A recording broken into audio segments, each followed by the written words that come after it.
death. The next day, Bush announced that he was launching a campaign to ensure the free flow of aid to Somalia, crush the warlords, and bring stability to the region. The mission is optimistically called Operation Restore Hope. Bush, who now had only a few weeks left of his presidency to run, planned to hand control of Somalia back to the UN once US troops had achieved their objective. He then intended bringing the troops home in January the following year, just before he stepped down and handed over to his successor, Bill Clinton. December the 9th, 1992, Somalia. A contingent of US Marines come ashore at Mogadishu. They spearhead a force of 28,000 US troops and around 17,000 troops from other countries, including the UK, France, Germany, India, and Pakistan. Their task is to keep the warlords at bay and make sure the desperately needed aid gets through. Operation Restore Hope has begun. As the troops move inland, seizing the port, the airport, and other strategic targets, they're surprised by the lack of opposition. The warlords know they cannot compete with such a large, well-trained force. So, for the time being at any rate, they fade into the background. A short time later, President Bush, who had faced some opposition on the home front over the US action, arrived in Somalia. After visiting a Red Cross center, he addressed the troops. This mission that you all are involved in is historic. Been one or two people over there suggesting that maybe we have done something that we ought not to do, but when you see what you have seen and what I saw today, I'm absolutely convinced that we've done the right thing. Unfortunately for Bush, things didn't work out as he'd hoped. Despite such an overwhelming presence, the US troops failed to bring the situation under control in time for Bush to fulfill his pledge to bring them home before he stepped down.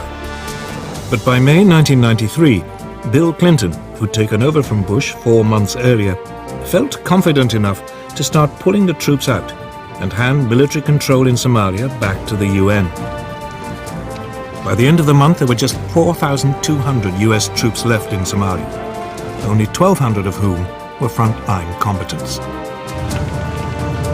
With so few troops now left to hold the line, the warlords, with Aidid in the forefront, once more went on the rampage.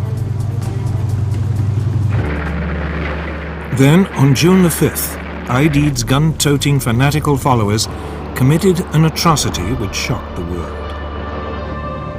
They ambushed and slaughtered 24 UN Pakistani troops in Mogadishu. As reports filtered out that the corpses had been mutilated, capturing Aidid, dead or alive, now became a top priority, and the UN put a $25,000 price tag on his head. The US troops are more determined than ever to track him down, but by early October they were no nearer finding him.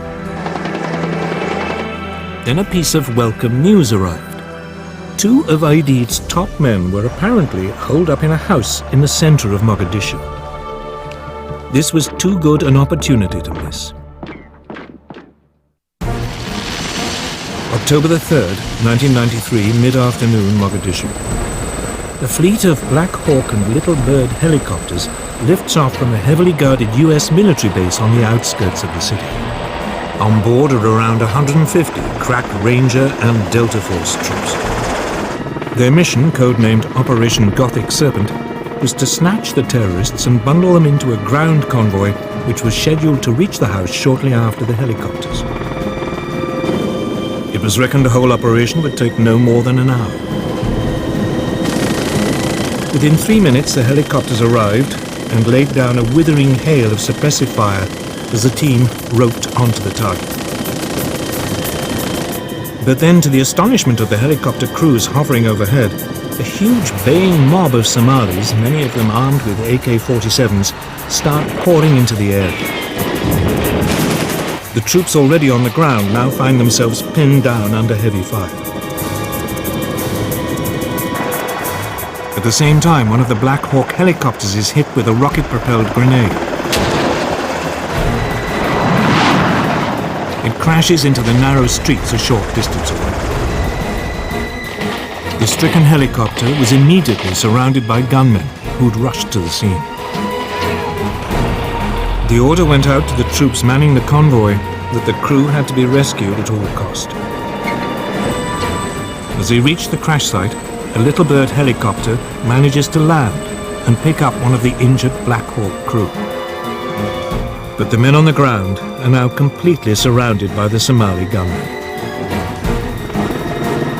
Then, to everyone's horror, another Black Hawk helicopter is brought down just half a mile away from the first crash site. Another convoy is ordered in to help, but soon gets hopelessly lost.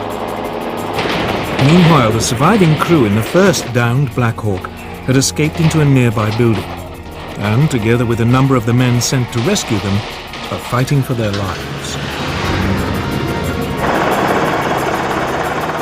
The US commanders now organize yet another convoy in to break the deadlock. After punching its way through a series of roadblocks and ambushes, the convoy reaches the trapped men as dawn breaks the following day.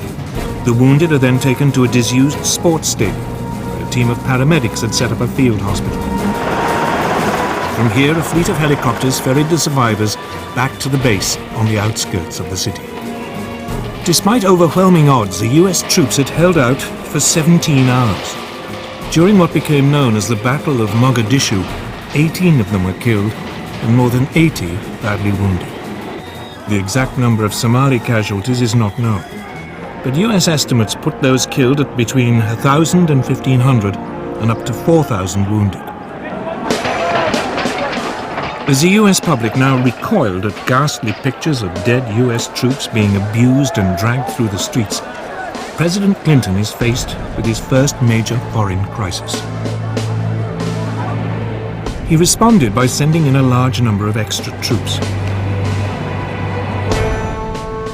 However, they were to remain there only in the short term, as plans are made to pull all the troops out of Somalia by March the following year. Clinton knew that by now, a great many people were questioning why the US was there at all. My fellow Americans, let me express my thanks and my gratitude and my profound sympathy to the families of the young Americans who were killed in Somalia. My message to you is, your country is grateful, and so is the rest of the world, and so are the vast majority of the Somali people. Our mission from this day forward is to increase our strength, do our job, bring our soldiers out, and bring them home. Thank you, and God bless America. The hunt for Aidid is now abandoned, as Clinton orders US representatives to start negotiating with the intractable warlord again. And as the inquest into the disastrous raid gets underway, questions are asked about the reliability of the intelligence that set it off.